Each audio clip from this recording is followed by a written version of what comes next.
I want to do another calculation for Stoke's theorem. Okay, so I'm not going to derive Stoke's theorem. I'm not even going to really calculate stuff with it analytically. I'm going to do it numerically. So Stoke's theorem gives you a relationship between a path integral and a surface flux. So if you have some vector function f, and I picked a function here, I just made it up, 3yx minus 4zx negative 6x. That's just my vector function.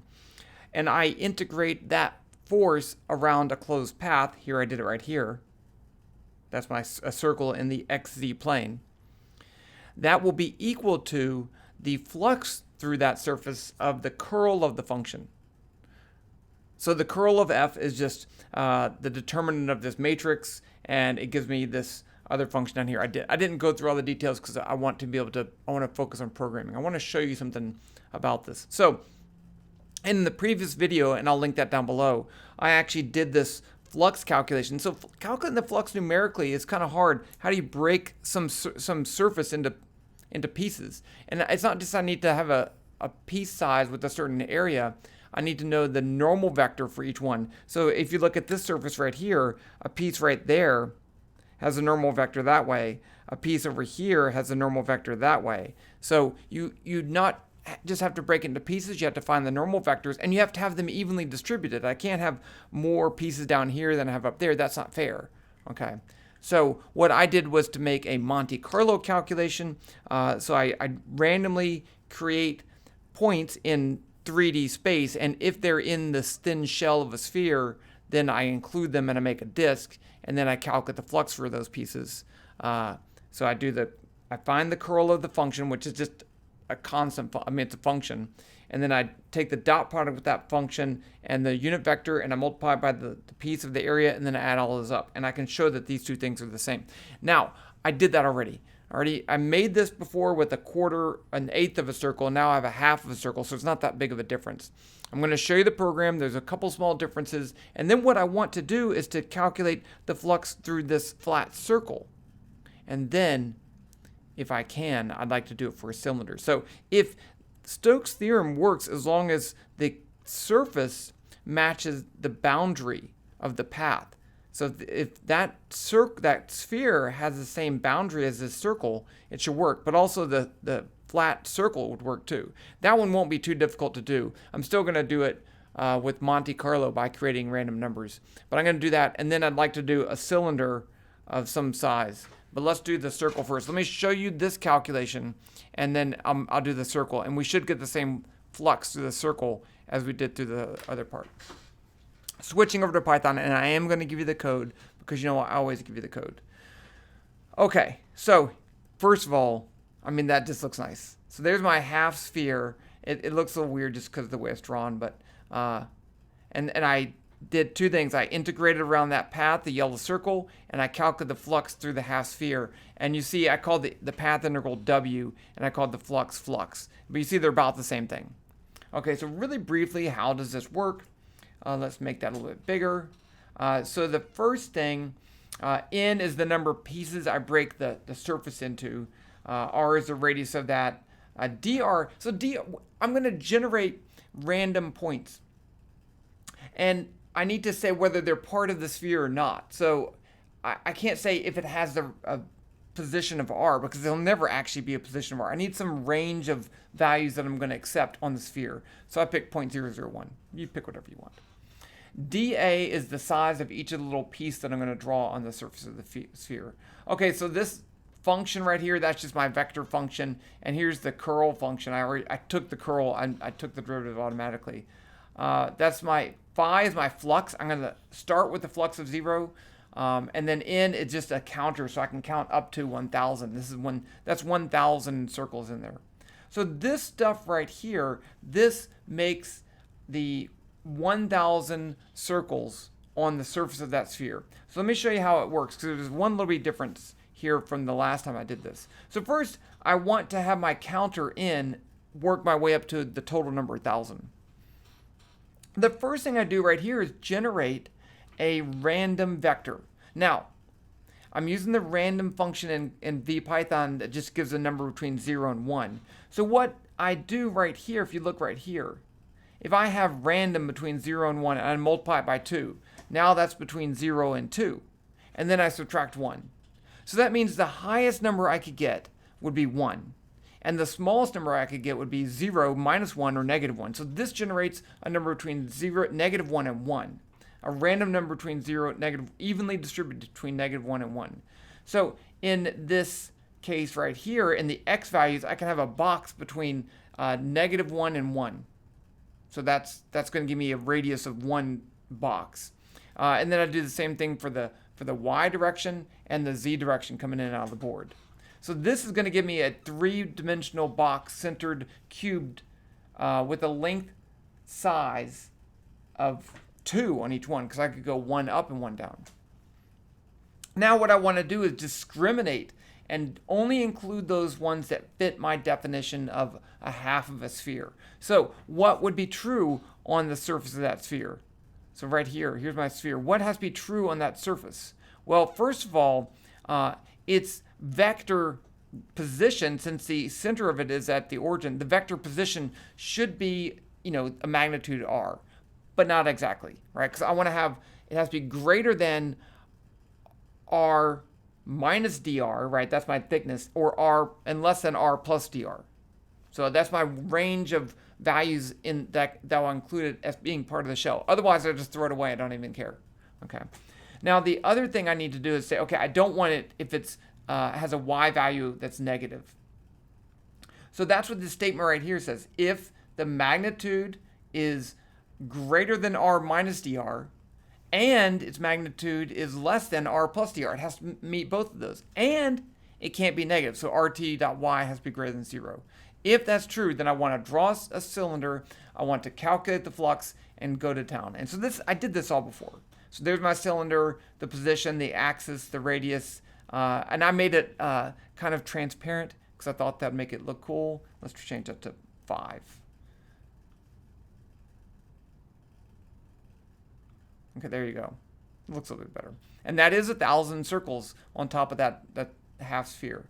And then what I did was to calculate the flux. It's just it's the dot product of the curl and the unit vector for each little piece times the area. Add that to the total. And if I make a sphere, then I add 1 to my counter n. If I don't, I just go up and make a new random number. And so that calculates the flux through that whole sphere, and I get that. For this next part, I have a ball moving around a path, and I calculate f.dr. Now, there is a trick here, right? Because I can move the ball in a circle using some parameter theta, and that's what I do. So I'm saying while theta is going from 0 to 2 pi, actually I make it move in the negative theta direction. I need the dr vector. So dr vector is not in the same direction. It's the direction of change. So that's why I get this dr, and I actually made it negative because I'm going in the negative direction. Negative sine theta, 0 cosine theta, and then I multiply it by the length such that all the drs add up to the total length around the circle. And then with that, I can do the dot product for the work, I'm calling it work, along that little piece, and then add up all the pieces. So that's that. And I print those, and I get both those. But now what I want to do is to calculate the flux around the bottom. Okay, so we're going to do that. So let's go down here, and we're going to add a bottom surface, and we're going to calculate the flux. Okay, so just like before, I'm going to say n equals, n is already 1,000, so I'm going to put n equals 0. I'm going to reset my counter so I can use the same counter as I used before. Now I'm going to, in this case, since it's in the xz plane, I can just set. I can make random x variable, random z variable, and set the y variable equal to 0. I don't have to discriminate. So I can say, let's say this. I'm going to say phi 2, so I'm going to calculate the phi is 0. And then I'm going to say while n less than n, and I'm going to generate a random number, rt equals r times vector rand, yeah, I need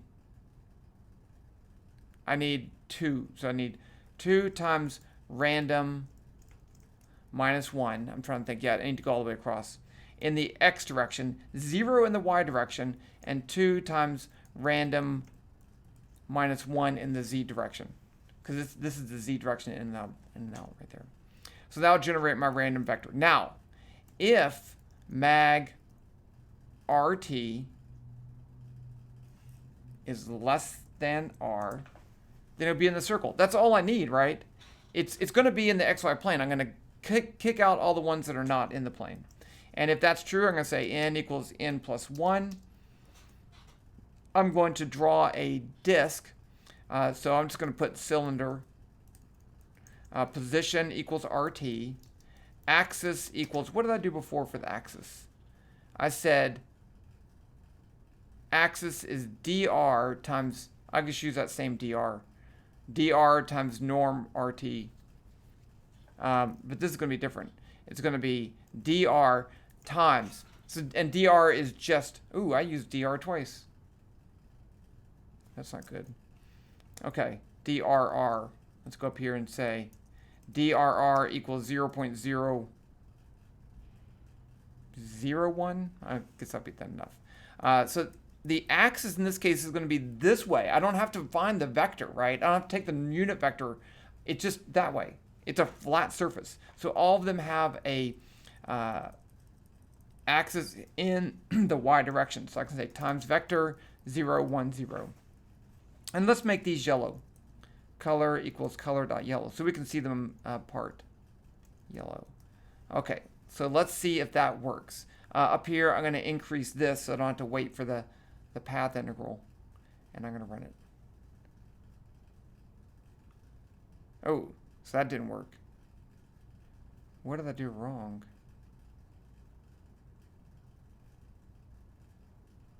Oh, you know what? I know what I did. Okay, I didn't give it the right radius.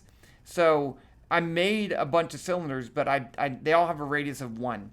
So let's say radius equals, let's go up here and do the same thing. dA equals the total area, which is going to be pi r squared, pi times r squared, divided by n. Now the radius of each circle is going to have the radius of that. So it's going to be, what did I say? It's going to be the square root of dA over pi.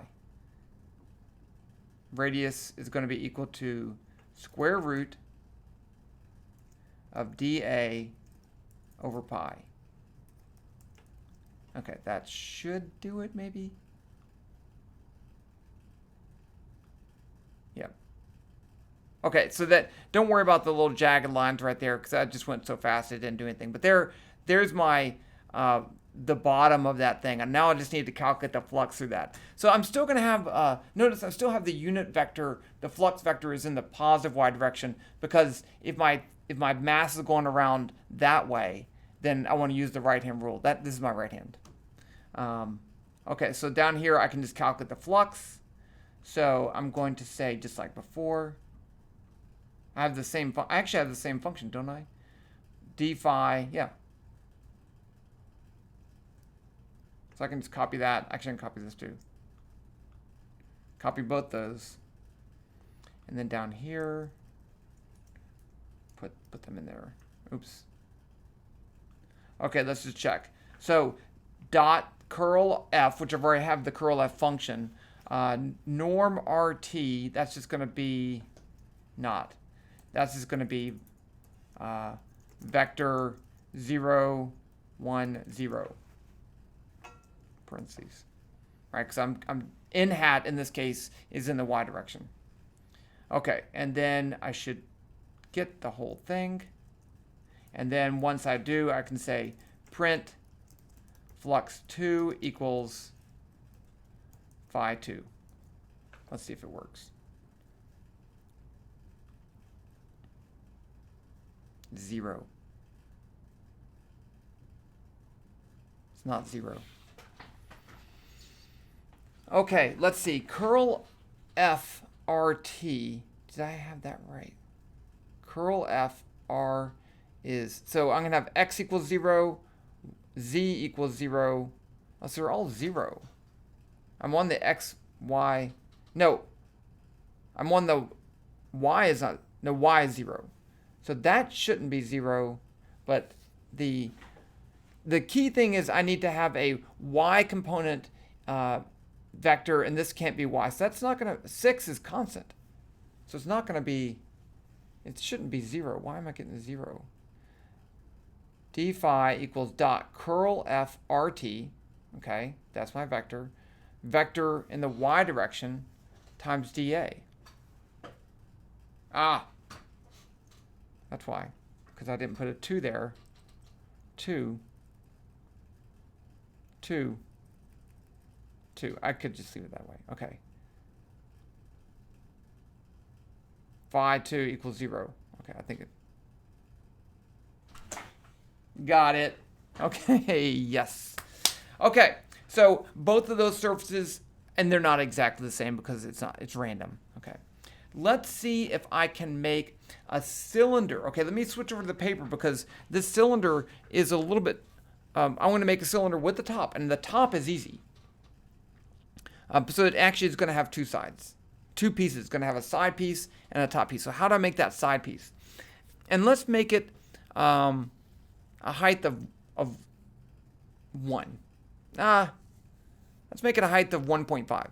Okay, so let's switch over to the paper here. So here is my, looking at it from the side. There's my circle, and I want to make a cylinder like this. And again, I'm going to generate random points. So I'm going to need, this is going to be equal to a radius of r. And then I'll have this thickness on here of plus or minus dr, just like I did before. Now I'm going to have to worry about the name because I used dr for another vector after I made that. So that was my mistake. I'm a bad person, and I apologize for being bad. So I'm going to generate, if this is 1.5 r tall, I'm going to make a box of points that's 1.5 by 1.5 by 1.5. But that's fine. I'll go down below the origin. No, I don't have to. Well, I need to think about, so this is going to be, the height is going to be 1.5 random minus 1.5 times random. And that'll be from 0 to there, yeah. And this height is going to have to be 3. Let's just make it 1. I'll just use the same values I had up here, and let's just make the cylinder right on top of it like that. Even though that doesn't look cool. Okay, so I'm got to think about the random numbers. Well, that's the first thing. But when I generate my thing and I make a circle right there, what's in hat?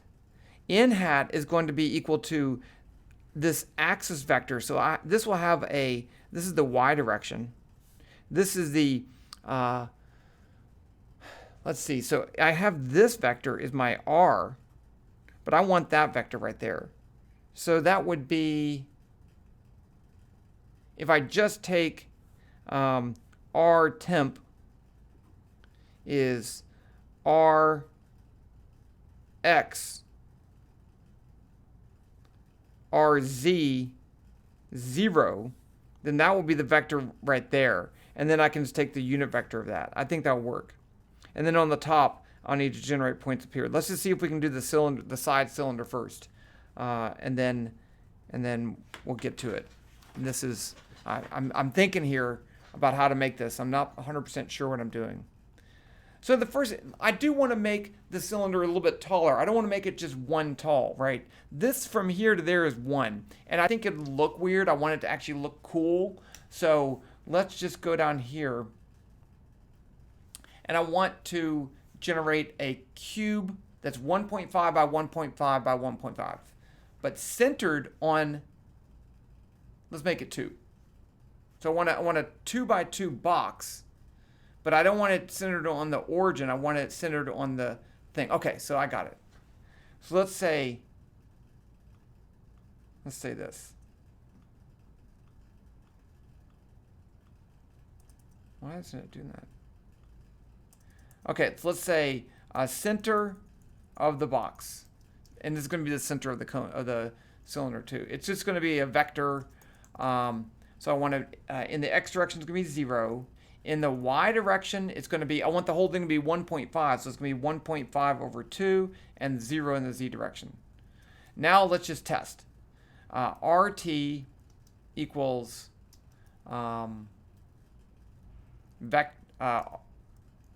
let's say 1.5 times R. Yeah. And then I can just do times vector 2 times random minus 1, 2 times random minus 1. Oops, I gotta put that. Minus 1, 2 times random minus 1. And so that will make a vector between -1 and 1. I multiply it by 1.5 times R, so it's actually bigger. And now I'm just going to add that to center. Plus center. Okay, now let's just print that out. And let's just see what we get. No, let's just make, I'm not going to print it. I'm going to make it. Let's just make a whole bunch of dots. So let's say n equals 0, n equals, let's just do 1,000. And I'm going to say while n less than n, I'm going to generate this. I can just copy right there. Copy that. And then I'm going to make a sphere. Position equals RT. Radius equals, let's make up a new variable up here. DRR equals 0.01. I don't know if that might be good or not. So DRR. Okay, and then n equals n plus 1. Let's just see what this looks like and see where all these random points are before we cut them out. Okay, so that is bigger than I expected, right? I don't know. Let's just change this to 1.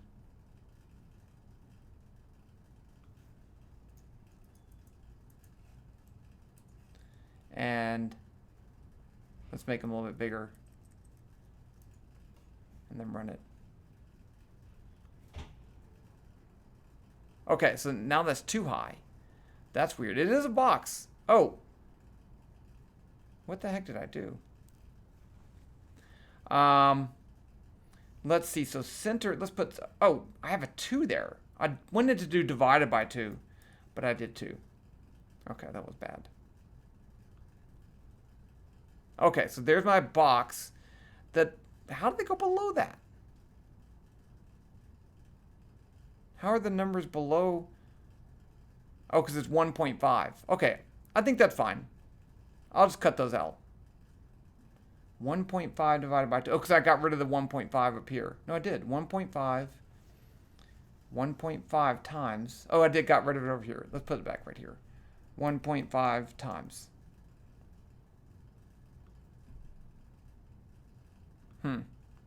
That's still not working.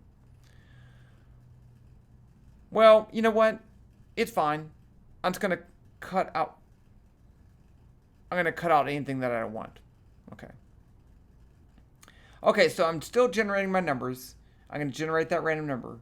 And then I'm going to say if, now I need to do my ifs. If mag, let's say R, I'm going to make this RT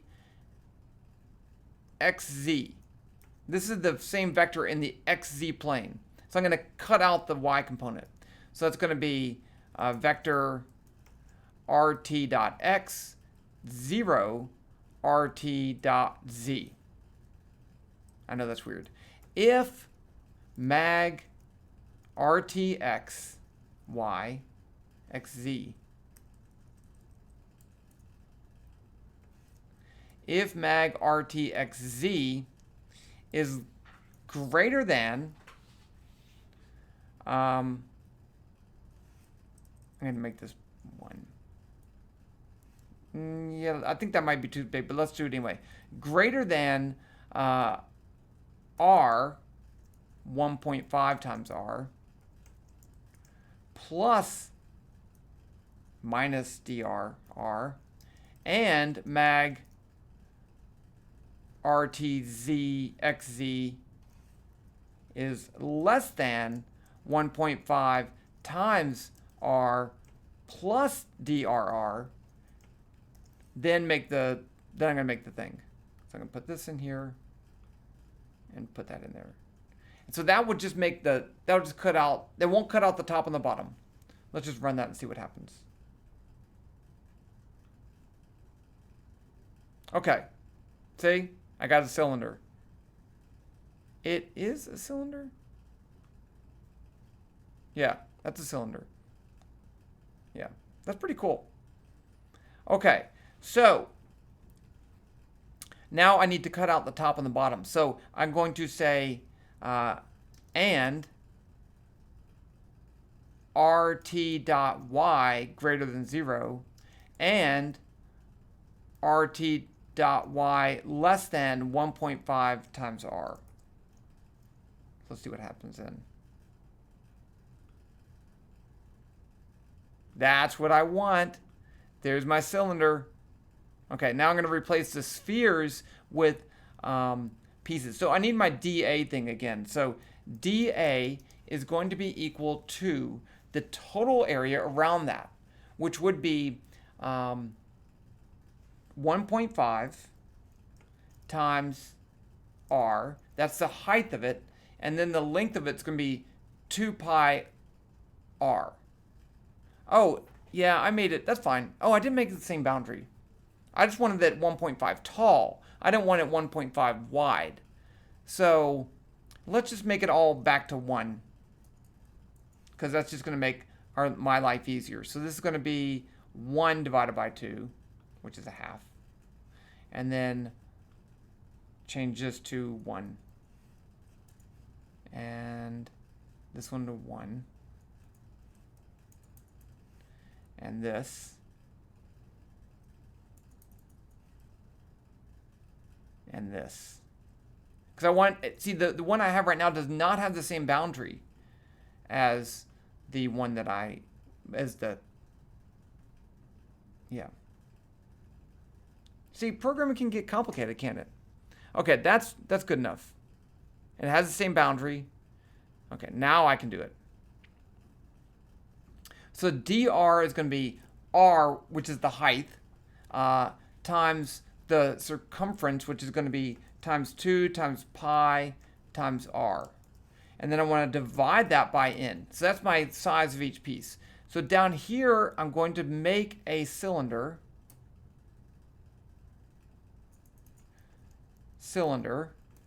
The position is going to be RT.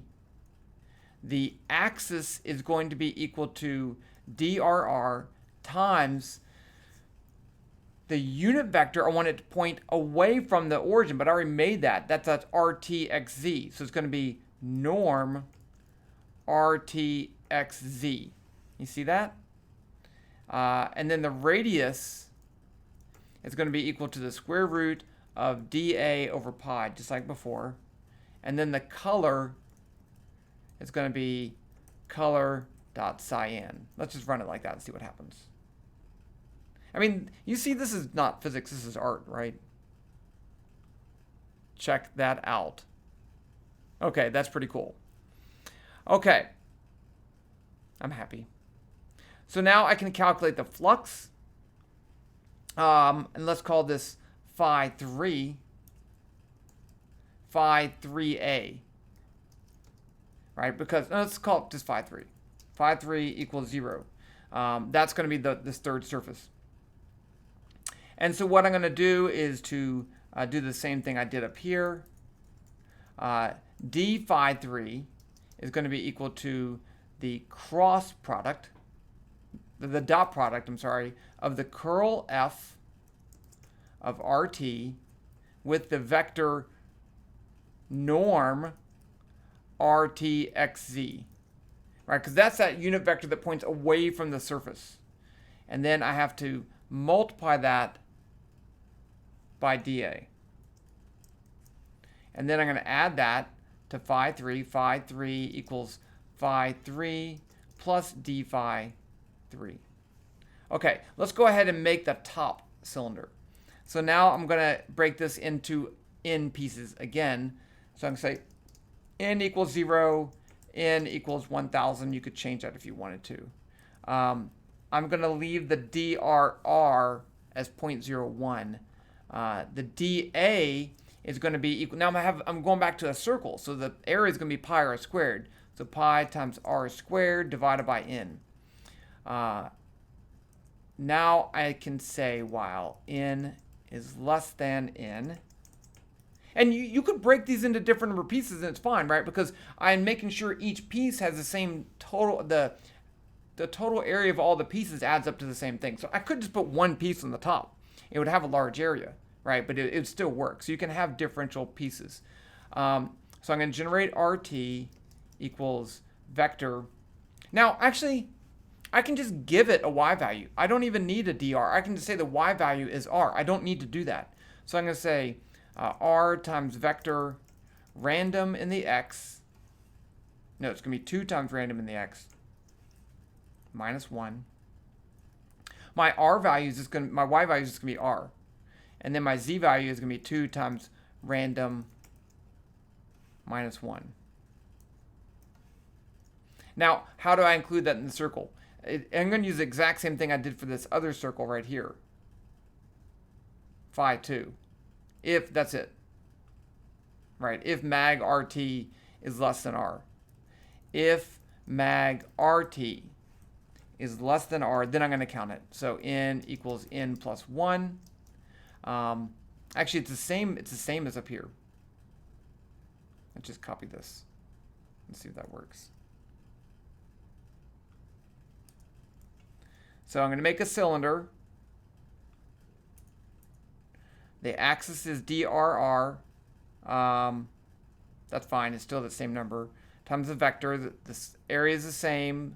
The color should be cyan. D phi 3. That's fine. And it's going to be 3. And I didn't have to reset phi to 0 because it's part of the same surface. If this works, I mean, I don't know what to tell you. I don't know. I'm kind of afraid to run it right now, but let's just do it. Oh, I didn't print it.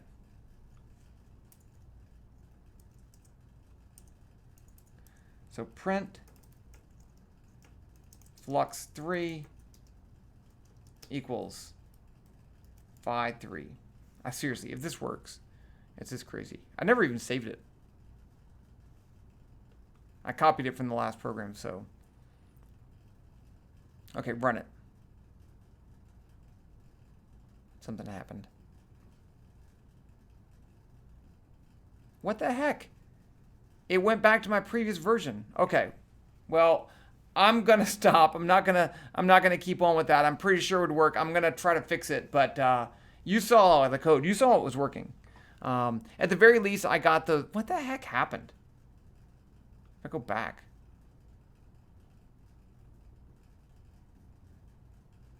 I don't know what happened. That was weird.